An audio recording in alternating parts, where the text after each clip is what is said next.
तो आज देखने वाले हैं राहुल, उसका जो कंडीशन हम फर्स्ट कर रहे थे उसकी अभी डिटेल्स कुछ बाकी है, कुछ पॉइंट्स कुछ नोट्स हैं वो देखेंगे। फर्स्ट उसमें नोट क्या दिया है, no ITC of tax paid towards demands involving fraud, rule 36(3). हाँ, तो ये कहता है कि आईटीसी जो है आपको नहीं मिलेगा उस टैक्स पेड का जो डिमांड्स डिपार्टमेंट ने निकाली है। तो इसका क्या मतलब हुआ कि उसने लिखा है कि tax paid in pursuance of any order where demand has been confirmed.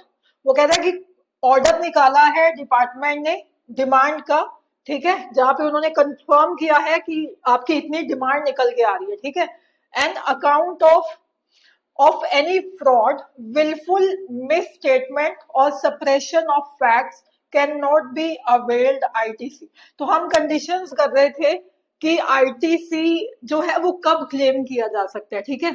तो उसमें ये क्या बता रहा है कि अगर गवर्नमेंट ने खुद डिमांड निकाली है, जीएसटी डिपार्टमेंट ने खुद कुछ आपकी सेल पकड़ी है, ठीक है, वो उसको क्या कहते हैं, डिमांड निकालना। हाँ, कि आपका इतना आपको जो है टैक्स देना है। तो इसमें क्या, एक एग्जांपल ले लेते हैं हम। सपोज मैंने जो है सेल की 10 लाख की, ठीक है, 10 लाख की मैंने सेल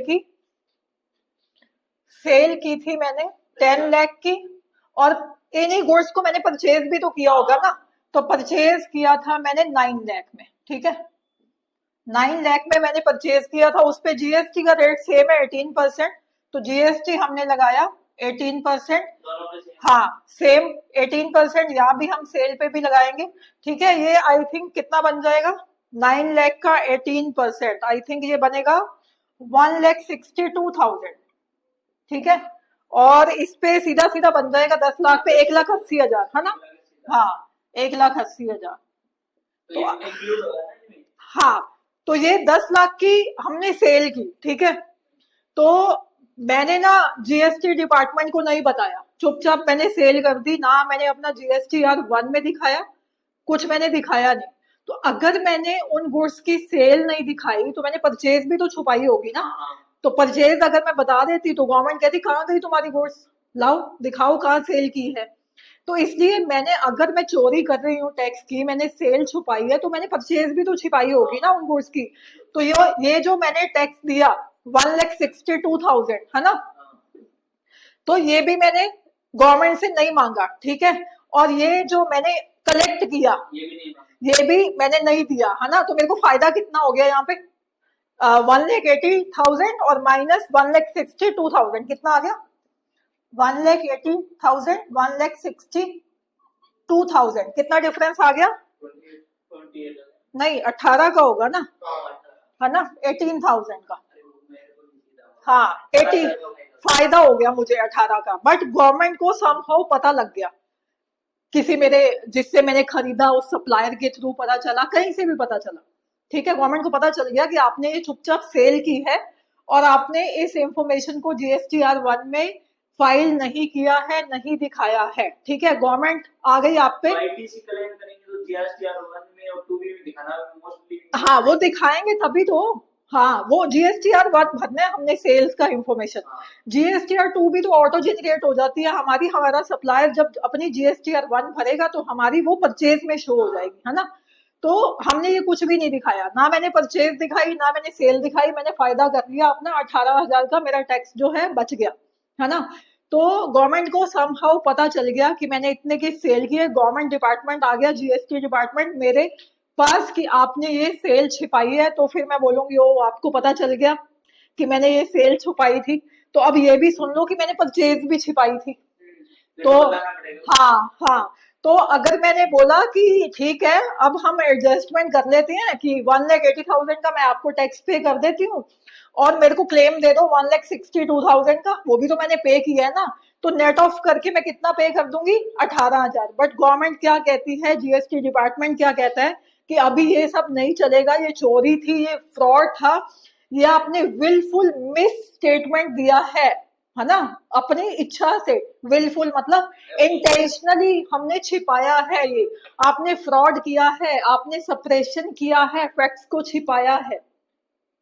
तो अब आप आईटीसी क्लेम नहीं कर सकते हो। अब आपको सीधा क्या देना पड़ेगा, सेल पे जो आउटपुट टैक्स आपने कलेक्ट किया है 1,80,000 वो आपको सिर्फ सबमिट करना पड़ेगा, आपको क्लेम नहीं मिलेगा। तो ये जो पॉइंट है ये हमें कहता है कि ITC of tax paid towards demand involving fraud, rule 36(3) ये कहता है हमें कि अगर आप चीजों को छिपा रहे हो, ठीक है, मिस स्टेटमेंट जो है रिप्रेजेंट कर रहे हो, अपनी जीएसटीआर में प्रॉपर इंफॉर्मेशन नहीं दे रहे हो, तो आपको आईटीसी क्लेम करने का राइट नहीं मिलेगा। ठीक है, ये था कि किसको आईटीसी नहीं मिलेगा। ठीक है, सेकंड पॉइंट है हमारा बी पार्ट इसका, details of invoice debit note uploaded by the supplier in his GSTR1 or using IFF and details communicated in form GSTR2B। तो ये क्या कहता है कि अगर सपोज मैं मंथली रिटर्न भरती हूँ, ठीक है, और मेरा जो सप्लायर है वो क्वार्टरली भरता है, तो मैं आईटीसी क्लेम कैसे करूंगी? दोनों मंथली करोगे तो भर सकते हैं। हाँ, तो बट इसका भी तो हर चीज का सॉल्यूशन तो निकालना पड़ेगा ना गवर्नमेंट को। ये थोड़ी चलेगा कि मुझे तो मंथली जो है आईटीसी क्लेम करना है क्योंकि मैं मंथली रिटर्न फाइल कर रही हूँ, मेरा सामने वाला जो सप्लायर है वो अपनी जीएसटीआर भरता है 3 मंथ्स के बाद।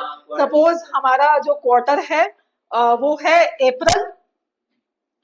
अप्रैल मई जून, ठीक है, ये 3 मंथ्स का क्वार्टर हो गया ना, अप्रैल मई जून, ठीक है, बट मैं भरूंगी अपनी अप्रैल में कब, मई में भरूंगी, जो कि मेरी कितनी डेट होती है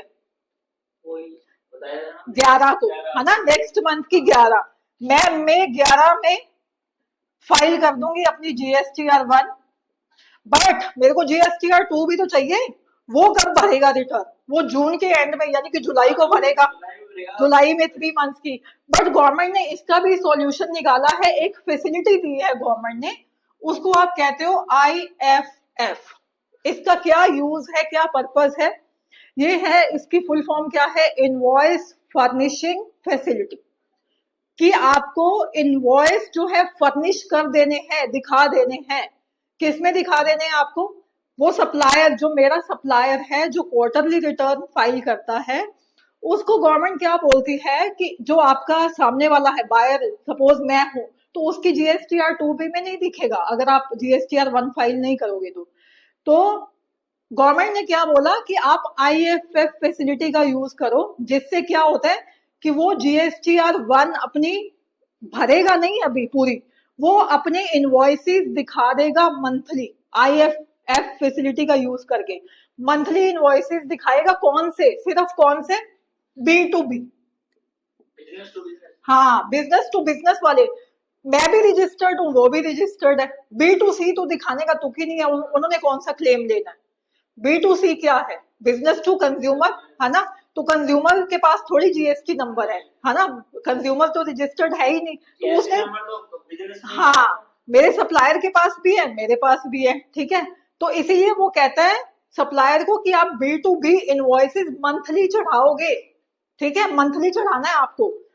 आप अप्रैल के मई में चढ़ा दोगे ताकि मेरे रिफ्लेक्ट हो जाए GSTR2B में। आप मई के मई में चढ़ा दोगे B2B सारे इनवॉइसेस, और जून के कब चढ़ाएंगे? जुलाई में नहीं, जून के वो क्या करेंगे, क्वार्टरली रिटर्न तो फाइल करना ही है उसको, है ना, जुलाई में 11 जुलाई तक, तो वो जून का भी आ जाएगा। और बाकी सारी जो इंफॉर्मेशन है वो जब क्वार्टरली पूरी रिटर्न फाइल करेगा तो वो ऑटो फेच कर लेगा जो जो इनवॉइसेस हम पहले B2B डाल चुके हैं, ठीक है। तो ये है हमारा IFF फैसिलिटी, जिसमें वो कहते हैं कि अगर क्वार्टरली और मंथली का कुछ मिस मैनेजमेंट हो रहा है तो सप्लायर को IFF फैसिलिटी यूज करके आपको डालना है उसमें, ठीक है। और बाकी डिटेल जो है क्वार्टरली रिटर्न उसकी पूरी कैसे होगी, वो जून में जून का जो जुलाई में डालेगा, और अप्रैल मई जून तीनों की डालनी है ना, जुलाई में सारी वो इकट्ठी रिटर्न फाइल कर देगा। जो वो बिल्स पहले चढ़ा चुका है, इनवॉइसेस फाइल कर चुका है, वो सिस्टम ऑटो जनरेट कर लेगा उसको, जो पहले इंफॉर्मेशन वो दे चुका है, तो उसकी रिटर्न भी क्वार्टरली फाइल हो जाएगी, ठीक है।